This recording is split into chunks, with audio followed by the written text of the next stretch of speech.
اگلے پوائنٹ پر آتی ہوں کہ روزے کی تربیت. اب یہ دیکھیے کہ روزے کی تربیت بھی اللہ کے نبی نے جب دین اسلام کے روزے نہیں آئے تھے، رمضان کے روزے فرض نہیں ہوئے تھے، اس وقت بھی مشرکین روزہ رکھتے تھے. آپ یہ دیکھیے کتنی زیادہ وہ برائیوں میں پڑے ہوئے تھے، کتنی زیادہ وہ برائیوں میں پڑے ہوئے تھے، لیکن وہ روزہ رکھتے تھے. آج مسلمانوں کا حال کیا ہے؟ آج امت محمدیہ کا حال کیا ہے کہ رمضان جیسا خوبصورت مہینہ، بابرکت مہینہ، عظیم مہینہ، اتنا اتنا اللہ تعالیٰ کا پسندیدہ مہینہ آ جاتا ہے، اس کے باوجود بھی لوگ روزے کی، بعض لوگ، سب نہیں، کچھ لوگ روزے کا اہتمام نہیں کرتے. روزے، اور اگر کچھ لوگ یہ ہیں روزے کا اہتمام نہیں کرتے، اور دوسری کیٹیگری کیا ہے؟ روزہ رکھ لیتے ہیں منہ کا، صرف منہ بند ہے، کھانا نہیں کھانا ہے، باقی ساری برائیوں کے کام کرنے ہیں. اور کچھ لوگ وہ ہیں جو تقوی اختیار کرتے ہیں اور مکمل آنکھ کا روزہ، ہاتھ کا روزہ، زبان کا روزہ، ہر طرح کے روزہ رکھتے ہیں. یعنی روزہ ہمارے دل میں تقوی پیدا کرتا ہے، اللہ کا ڈر پیدا کرتا ہے. ہم اپنی نمازیں صحیح وقت پر، تلاوت قرآن، نیکی کے کاموں میں زیادہ رغبت، برائیوں سے بچنا، گناہوں سے بچنا، یہ ہے روزے کا اصل پیغام. تو بعض لوگ روزے کو روزے کی طرح اس مہینے میں نہیں کرتے. ان لوگوں کے لیے خاص طور پر یہ محرم کا پیغام ہے کہ سن لو کہ مشرکین مکہ جو کہ اپنے گھروں میں بت اور اللہ کے گھر میں 360 بت رکھ کے بیٹھے تھے، وہ بھی روزہ رکھتے تھے، وہ بھی اس روزے کا احترام کرتے تھے، وہ بھی اس دن عید کی طرح تیار ہوتی تھی ان کی عورتیں، زیورات پہنتی تھی، جیولری پہنتی تھی، اور وہ شکرانے کا روزہ رکھتے تھے. تو ہمیں اس سے یہ سبق لینا چاہیے کہ ہمارے گھروں میں الحمدللہ قرآن ہے، ہمارے گھروں میں جائے نمازیں ہیں، ہمارے دلوں میں ایمان ہے، ہم اپنے آپ کو امت محمدیہ کا بندہ کہتے ہیں، ہم اپنے آپ کو اللہ کا بندہ کہتے ہیں. پھر ہم روزے کی حرمت کا احساس کریں. اس مہینے میں بھی ہم کثرت سے روزے رکھیں. ہم اس مہینے کے، اس پورے مہینے میں روزے رمضان، نبی کریم کے ارشادات سے پتہ چلتا ہے کہ رمضان کے بعد اس مہینے کے روزے افضل ترین ہے، اور خاص طور پر عاشورہ کا روزہ یعنی 10 محرم کا روزہ افضل ترین ہے. تو روزہ ایک ایسی عبادت ہے جو بندے کے اندر تقوی پیدا کرتا ہے. تو اس مہینے میں محرم کا یہ خاص پیغام ہے کہ محرم کے مہینے سے ہمیں یہ پتہ چلتا ہے نا، محرم کے مہینے سے خاص یہ بات پتہ چلتی ہے کہ وہ یہود بھی روزہ رکھتے تھے، جو ہمارے نبی کے زمانے میں بھی دیکھیں کہ یہود، بنی اسرائیل کتنی حجتی قوم تھی، کتنا اللہ تعالیٰ نے نوازا، کتنی ان پر رحمتیں کی، اور کیا کیا کچھ ان کے ساتھ کیا، اور وہ آگے سے کیا کرتے رہے. اور ہمارے نبی کے زمانے میں بھی یہود جو آباد تھے مکہ میں، مدینہ میں، ان کو بھی یہی فکر تھی کہ نبی قریش سے کیوں آئے، ہمارے یہود قبیلے سے ہونا چاہیے تھا نبی کو، وغیرہ وغیرہ. ان کے اعمال جو بھی تھے، لیکن آپ یہ دیکھیے کہ روزہ رکھتے تھے،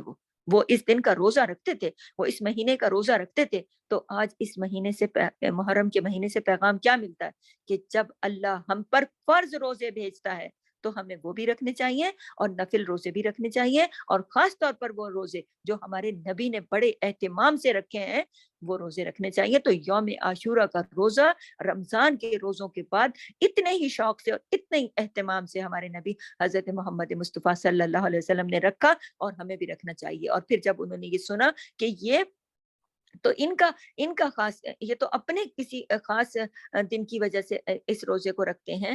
تو اور ان سے پوچھا بھی، اس سے پہلے مکے میں بھی نبی کریم اس دن کا روزہ فرض تھا، رکھتے تھے، اور پھر نبی کریم نے یہ فرمایا کہ میں تو 9 کا بھی ملا لوں گا، یا ہم 9 کا بھی ملا سکتے ہیں سنت رسول کے مطابق، اور ہم اس کو 11 کا بھی ملا سکتے ہیں. تو ہمیں اس سے روزے کی تربیت پتہ چلتی ہے، اس سے روزے کی فضیلت، اہمیت پتہ چلتی ہے، اور ہم شروع سال میں ہی اس تربیت میں آ جاتے ہیں کہ دیکھیں ہمارے نبی پیر کا روزہ بھی رکھتے تھے، جمعرات کا روزہ بھی رکھتے تھے، اور ہر مہینے کی چاند کی 13، 14 اور 15 3 تاریخوں میں نبی کریم روزے رکھتے تھے. اور حدیث رسول سے یہ بات پتہ چلتی ہے کہ جس نے ایام بید کے 3 روزے رکھے، پورے مہینے میں 3 روزے جو چاند کی تاریخوں کے مطابق، اور پیر اور جمعرات کا روزہ رکھا، گویا کہ اس نے سارے سال روزے رکھے. آپ یہ دیکھیے کہ یہ ہے تربیت محرم کی، کہ ہمیں شروع مہینے سے ہی تربیت دلائی جا رہی ہے، اہمیت دلائی جا رہی ہے. تو ہم نے ایک اس مہینے میں کثرت سے روزے رکھنے. اور روزے کا کام کیا ہے، روزے کا پیغام خود کیا ہے؟ خود روزے کا پیغام ہے تقوی، اللہ کا ڈر، اللہ کی محبت، اللہ کے لیے خود کو خالص کر لینا. تو یہ اس مہینے کا خاص پیغام ہے. اگلے پوائنٹ پر آتی ہوں، قربانی کی اہمیت. اب یہ دیکھیے کہ اس میں محرم کے پیغام میں جگہ جگہ قربانی کی اہمیت ہمیں واضح ہوتی ہے کہ محرم میں آپ دیکھیے کہ ہمارے نبی ذی الحج میں ہجرت کر کے جب آئے، ہم مکے میں پہنچے، مکے سے مدینہ پہنچے، تو یہ بھی ایک بہت بڑی قربانی تھی۔ پھر اس کے علاوہ انہوں نے دین کے لیے کتنی قربانیاں دیں، کتنے صحابہ تشریف لائے، اپنا گھر بار چھوڑا، رشتہ دار چھوڑے، محلے دار چھوڑے، صرف قربانی کی۔ کس لیے کی؟ اللہ کے دین کی خاطر۔ پھر نئے سال ہجری کا یہاں سے آغاز ہوا۔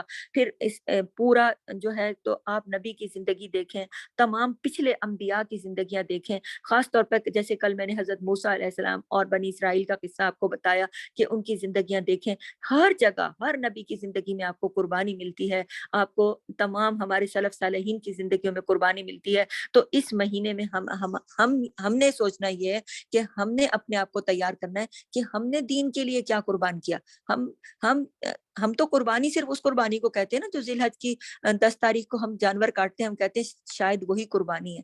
دیکھیں آپ واقعہ کربلا کے اندر بھی دیکھیں، یہ بھی محرم میں پیش آیا، تو کیا زبردست قربانی دی نواسہ رسول رضی اللہ تعالی عنہ نے، کیا زبردست قربانی اپنے کیا کہتے ہیں، اپنے جان مال عزت آبرو اہل و عیال خون ہر چیز اللہ کی راہ میں قربان کر دیا۔ کیوں؟ اللہ کے دین کی خاطر، کہ اللہ کے دین کی خاطر میں یہ چاہے مجھے موت آتی ہے آئے، چاہے ظالم میرا سر بھی قلم کرتے کر دیں، لیکن میں یہ اللہ کے دین پر آنچ نہیں آنے دوں گا۔ جو اللہ کا حکم ہے اور جو نبی کی اطاعت رسول ہے اس پر میں پورا اتروں گا، چاہے میرا سب کچھ لٹ جائے۔ سب کچھ لٹتا ہے تو لٹ جائے، سب نے منع کیا تھا حضرت امام حسین رضی اللہ تعالی عنہ کو، جو اس واقعے کا، میں اس واقعہ کربلا کو دوبارہ کسی خاص ٹاپک پہ کل یا پرسوں دوبارہ بیان کروں گی، پورا وہ واقعہ ہے، لیکن چونکہ یہاں قربانی کی بات آ رہی ہے تو یہاں میں ان کی مثال دوں گی کہ انہیں منع کیا تھا سب نے، ان کے قریبی رفقا نے، کہ آپ نہ جائیے وہاں، کیونکہ آپ وہاں جائیں گے تو وہ لوگ جو آپ کو بلا رہے ہیں ہو سکتا ہے کہ وہ آپ کا ساتھ نہ دیں، کیونکہ ان لوگوں نے پہلے آپ کے والد کا بھی ساتھ نہیں دیا اور انہوں نے عہد وفا نہیں کیا، اور آپ کوفیوں پہ کر رہے ہیں بھروسہ اور آپ جا رہے ہیں، لیکن ان کے دل میں ایک ہی بات تھی کہ وہ اپنے رب کی فرمان کو ختم نہیں کرنا چاہتے تھے، وہ اپنے نانا کے دین کا جو اصل مرکز و محور تھا اس کو ختم نہیں کرنا چاہتے تھے، اس کی خاطر انہوں نے قربانی دی، اور وہ مکے سے چلے اور عراق میں ہے نا کوفہ، وہاں آئے وہ اور وہاں پہنچے، اور پھر وہ ان کا پورا واقعہ ہے کہ کس طرح انہوں نے اپنی جان کے نذرانے پیش کر دیے، وہ میں آپ کو پورا واقعہ الگ سے سناؤں گی کہ اس میں اصل مقصد کیا تھا، لیکن اصل مقصد ایک لفظ میں اگر کہوں تو وہ دین کی خاطر دی گئی قربانی تھی۔ آپ یہ دیکھیے، پھر میں نے آپ کو کل جیسے بتایا کہ بنی اسرائیل اپنا گھر بار چھوڑ کے پھر فرعون کی سلطنت سے نکلے اور موسیٰ کے ساتھ چلے گئے، تو یہ بھی موسیٰ علیہ السلام نے بھی ایک قربانی دی، اور ان لوگوں نے بھی قربانی دی، اپنا وطن چھوڑا، سب چھوڑا اپنے رب کی، کیونکہ فرعون انہیں عبادت نہیں کرنے دے رہا تھا، فرعون ان پہ ظلم کر رہا تھا، فرعون خود خدا بن کے بیٹھ گیا تھا، اور وہ اس کو خدا نہیں مان رہے تھے، وہ اس کو اللہ نہیں مان رہے تھے، وہ کہتا تھا میں تمہارا رب ہوں، میری عبادت کرو، لیکن انہوں نے نہیں کیا۔ موسیٰ علیہ السلام ایک پردے واحد اڑ گئے ان کے سامنے کہ آپ رب نہیں ہو، آپ رب نہیں ہو، رب وہی ہے جو اصلی رب ہے، خالق کائنات ہے، تو ہم اسی کی عبادت کریں گے۔ تو جگہ جگہ آپ اٹھا کے دیکھیں اپنے تمام انبیاء کی اور اپنے نبی کی سیرت کو، کہ قربانیوں کی ایک لمبی لسٹ ہے، تو ہم نے اس محرم کے مہینے میں خود سے یہ پوچھنا ہے کہ ہم نے کیا قربان کیا، ہم نے کوئی جھوٹ بولنا چھوڑا، ہم نے کوئی قربانی دی، کسی برائی کو چھوڑا، کسی نیکی کو اپنایا، کوئی اور اپنے عمل سے، اپنے ہاتھ سے، زبان سے، اپنے روپے سے، پیسے سے کوئی قربانی دی ہم نے؟ اگر ہم دیں گے تو ہمیں دینی چاہیے، چونکہ ہم سال کے شروع میں ہی خود کو اچھے سے تیار کر لیں تو ہم پھر پورا سال اپنے اللہ کی رضا کی خاطر ہر قربانی دینے کے لیے تیار رہیں گے، ہر قربانی دینے کے لیے۔ دیکھیں ایک فوجی بھی جب جاتا ہے تو اسے پہلے ٹریننگ کرائی جاتی ہے، تو یہ مہینہ بھی ہماری ٹریننگ کا مہینہ ہے، اہم پیغامات کا اور اس پر عمل پیرا ہونے کا یہ ایک بہترین مہینہ ہے۔ اور اگلے پوائنٹ پر آتی ہوں، نمبر 9، کہ پچھلے گناہوں کا اعادہ اور شرمندگی۔ اب دیکھیں کہ یہ مہینہ سال کا پہلا مہینہ ہے، اسلامی سال کا پہلا مہینہ ہے۔ اب مجھے اور آپ کو سب کو یہ سوچنا ہے، اپنے پچھلے جو ہمارا سال گزر گیا، وہ وقت ہمارے ہاتھ سے نکل گیا، وہ وقت نہیں آئے گا واپس. اب اس میں کتنے سارے گناہ ہو گئے. اب کچھ ہمیں یاد ہوتے ہیں, کچھ ہمیں یاد نہیں ہوتے. تو اس میں کرنے کا کام کیا ہے کہ اس میں ہم نے محرم سے یہ پیغام لیا کہ ہم نے پھر نئے سال میں اعادہ کیا کہ اب ہم پچھلے سارے گناہوں کو پہ توبہ کریں گے, شرمندہ ہوں گے, بچنے کے طریقے کریں گے شرمندگی کے ساتھ. ہمیں جو وقت ہمارے ہاتھ سے نکل گیا, پچھتاوا ہو گیا, ہمیں شرمندگی ہو گئی, ہمیں تکلیف ہے اس بات کی کہ وہ وقت اب کبھی لوٹ کر نہیں آ سکتا. کتنی قیمتی دولت ہاتھ سے چھٹ گئی ہمارے. اب پچھلے گناہوں کو ہم سوچیں گے اور ان سوچ کر جو ہمیں نہیں یاد آتا اس کے لیے ہم نے شرمندہ ہونا ہے کہ اللہ ایسے گناہ جو میں نے کیے مجھ سے جان بوجھ کے ہو گئے, جو مجھ سے غلطی سے ہو گئے, سب تو مجھے معاف کر دے. یہ شروع سال میں کیوں رکھ دیا گیا؟ تاکہ آگے پورا سال محرم کا یہ پیغام کیوں ہے اس لیے ہے کہ آگے پورا سال پھر ہم شرمندگی میں ہی پڑے نہ رہیں, بلکہ ہم ایک دفعہ اپنے آپ کو پھر نئے سرے سے تیار کر لیں اور اپنی ساری نئی طاقتیں قوتیں لے کر پھر سے ہم اسلام کے دائرے میں اچھے سے داخل ہو جائیں. اور اگر ہم سے غلطی سے بھی کفر ہوا, شرک ہوا, ہم توبہ کریں. اللہ ہمارے منہ سے کوئی ایسے الفاظ نکل گئے, کوئی گناہ جانے انجانے میں ہو گیا, سب معاف کر دے. اب نیا سال تو نے ہماری زندگی میں لایا ہے نا, اگلا پورا سال ہم تیری عبادت کریں گے, گناہوں سے بچیں گے, ہمیں پچھلے گناہوں پر ندامت ہے, شرمندگی ہے, تو ہمیں معاف کر دے, ہم دوبارہ ایسا نہیں کریں گے. یعنی اپنے گناہوں کو سوچنا, ان پہ توبہ استغفار کرنا, شرمندہ ہونا. کیوں یہ نئے سال کا پیغام کیوں ہے؟ کیونکہ نئے سال میں بچنا ہے ان چیزوں سے. اگر ہم شروع میں ہی شرمندہ نہیں ہوئے اور آدھا سال گزر گیا تو پھر تو ہماری عادت بن چکی ہوگی نا. تو اس لیے محرم کے مہینے کا یہ خاص پیغام ہے کہ اپنے پچھلا سارا معاملہ کلیئر کر لیں. اور آگے سے اگر دیکھیں مایوس کر دیتا ہے شیطان بندے کو, تم نے بہت گناہ کر لیے, اب تم تو ایسے ہی جیو گے, تو ایک گناہ اور کر لو, اب اگلے سال پچھلے کر لیا, اگلا سال بھی کر لو. نہیں, محرم کا پیغام تو یہ ہے کہ پھر نئے سرے سے خود کو تیار کر لو. سوری. اگلا ہے اسی سے ریلیٹڈ ہے کہ جینے کا نیا عزم اور حوصلہ. نمبر 10, کیوں جب شیطان بندے کو برگلا دیتا ہے نا تو پھر بندے کو مایوس کر دیتا ہے, اس کو توبہ کی طرف نہیں آنے دیتا, اس کے جینے کا حوصلہ چھین لیتا ہے, عزم چھین لیتا ہے. تو محرم کا یہ بھی ایک خاص پیغام ہے کیونکہ یہ پہلا ہی اسلامی مہینہ ہے. تو پہلے مہینے میں ہی آپ اس بات کا عزم کر لیں, نیا حوصلہ اپنے اندر پیدا کر لیں کہ پچھلا سال جو ہوا سو ہوا, پچھلی ساری زندگی جیسے بھی گزری مجھے نہیں معلوم تھا, میں تو اس کو صرف واقعہ کربلا سے جوڑتی رہی کہ یہ تو واقعہ کربلا کا مہینہ ہے, مجھے تو اب پتہ چلا ہے کہ یہ مہینہ کتنا اہم ہے اور اس کے کتنے پیغامات ہیں. تو اللہ تعالیٰ میں تو اب نئے سرے سے جینے کا عزم کرتی ہوں, حوصلہ کرتی ہوں کہ یہ شروع سال نہیں آپ نے کر لینا ہے. جب اس مہینے میں آپ عزم اور حوصلہ کر لیں گے, یہ عزم اور حوصلے کے مہینے کا پیغام ہے, یہ اس محرم کا پیغام ہے.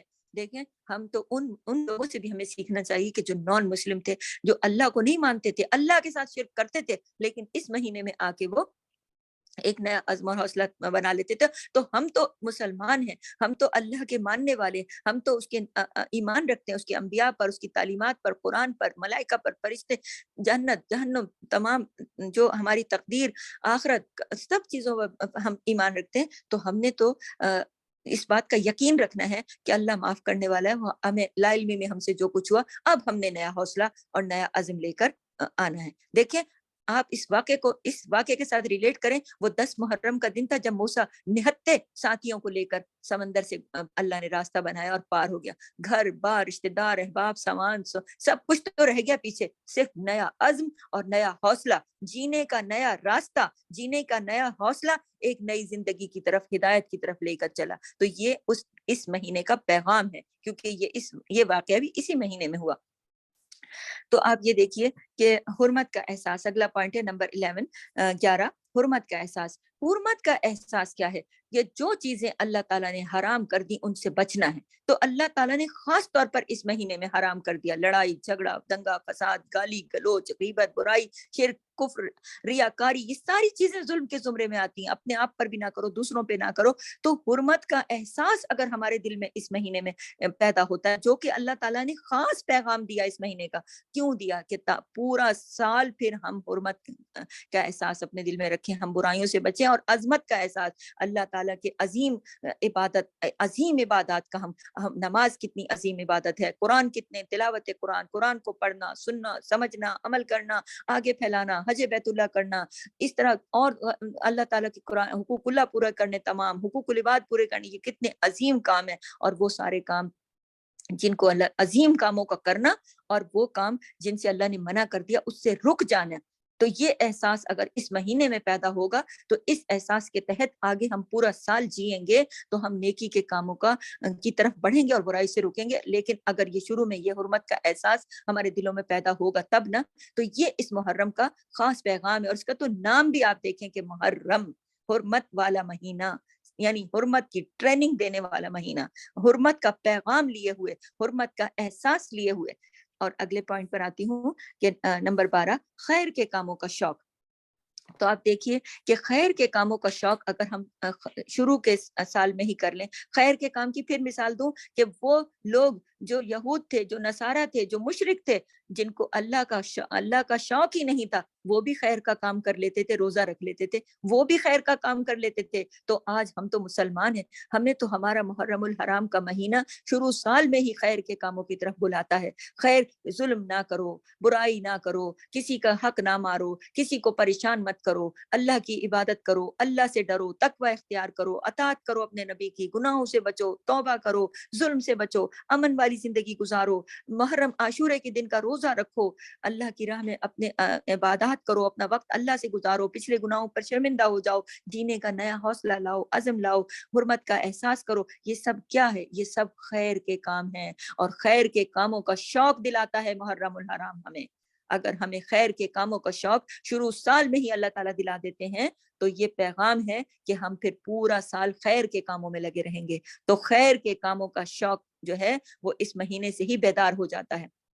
آپ دیکھیے کہ کتنے خیر کے کام ہیں جو اللہ تعالیٰ نے اس مہینے میں کیے, اس مہینے میں کرنے کے حکم دیے ہمیں. تو اور کتنے یہ سب خیر کے کام ہیں دوسروں کے لیے. حدیث رسول ہے کہ وہ مومن نہیں ہے کہ جس کے ہاتھ اور زبان سے دوسرا محفوظ نہیں. تو آپ اس الفاظوں کو الٹ کے دیکھیں کہ مومن کون ہے پھر. مومن وہ ہے نا کہ جس کے ہاتھ اور جس کی زبان سے دوسرا مومن مسلمان ہے. تو آج ہم اپنے ناموں میں احمد اور محمد تو رکھ لیں, لیکن ہمارے ہاتھ اور زبان سے دوسرا محفوظ نہ ہو تو کیا ہم مومن ہیں؟ کیا ہم خیر کے کام کر رہے ہیں؟ نہیں. تو پھر ہم نے کیا کرنا ہے؟ اپنے ہاتھ اور اپنی زبان سے دوسروں کو محفوظ رکھنا ہے. یہ سب سے بڑا خیر کا کام ہے. اگر یہ ایک کنٹرول کر لیا نا ہم نے کہ نہ ہمارے ہاتھ سے کوئی تکلیف ہو اور نہ ہماری زبان سے کوئی ایسا جملہ نکلے, تو انشاءاللہ خیر ہی خیر ہوگی. اگلے پوائنٹ پر آتی ہوں, نمبر 13 پر, کہ سال نو میں نیک کاموں کی تربیت و تیاری. جیسے کہ میں نے پہلے کہا کہ جب بھی ہم کسی کورس میں جاتے ہیں, کسی خاص جگہ جاتے ہیں, تو اس کی پہلے سے تیاری ہوتی ہے. تو اللہ تعالیٰ نے محرم کا مہینہ سال نو, شروع سال میں پہلا مہینہ ہی اسلامی سال کا بنایا. اسلامی سال کا پہلا مہینہ محرم کیوں ہے؟ تاکہ مسلمان پورے سال خیر کے کام کریں, نیک کام کریں. پہلے سال میں ہی اللہ ٹریننگ کرا دیتا ہے, پہلے مہینے میں ہی اللہ ٹریننگ کرا دیتا ہے کہ ظلم نہیں کرنا, بربریت نہیں کرنی, زیادتی نہیں کرنی, کسی کا حق نہیں مارنا, جھوٹ نہیں بولنا, کوئی بھی ایسا کام نہیں کرنا, تقوی اختیار کرنا ہے. تقوی, اللہ کا ڈر, اللہ کا خوف, اپنے نبی کی جو سیرت پر عمل کرنا ہے, گناہوں کو چھوڑ دینا ہے, ظلم سے بچنا ہے, امن اور سلامتی کا پیغام لے کر ہر پل اپنے اندر بھی اور باہر بھی رہنا ہے. اور پھر یہ ہے کہ اللہ تعالیٰ سے جب ہم اس طرح سے نیک کام اس محرم کے مہینے میں اسٹارٹ کرتے ہیں اور ہم محرم کی اہمیت کو سمجھتے ہیں اور محرم کے پیغامات پر ہم عمل کرتے ہیں, تو اس سے پھر یہ نیک کاموں کی تربیت اور تیاری کا موقع ہمیں پورے 12 مہینے کے لیے میں مل جاتا ہے. کیونکہ اللہ تعالیٰ نے جب زمین و آسمان بنائے اس وقت اللہ تعالیٰ نے 12 مہینے بنائے, جن میں سے 4 مہینے خاص طور پر حرمت والے بنائے, اور محرم کا مہینہ اس میں سب سے افضل ہے, حرمت والا ہے. تو اور پھر یہ اسلامی سال کا, ہجری سال کا پہلا مہینہ ہے.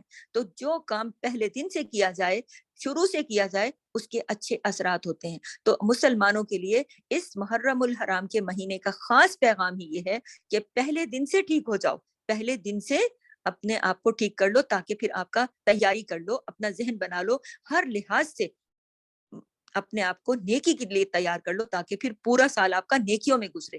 کیونکہ اگر یہ سال گزر گیا تو پھر وقت ہاتھ سے نکل گیا تو پھر کچھ بھی ہو نہ سکے گا. اور زندگی کا ایک ایک پل کتنا قیمتی ہے, یہ لوٹ کر نہیں آنے والا, اور ہمیں یہ وقت جو اللہ نے دیا ہے ہمیں اس کا حساب دینا ہوگا.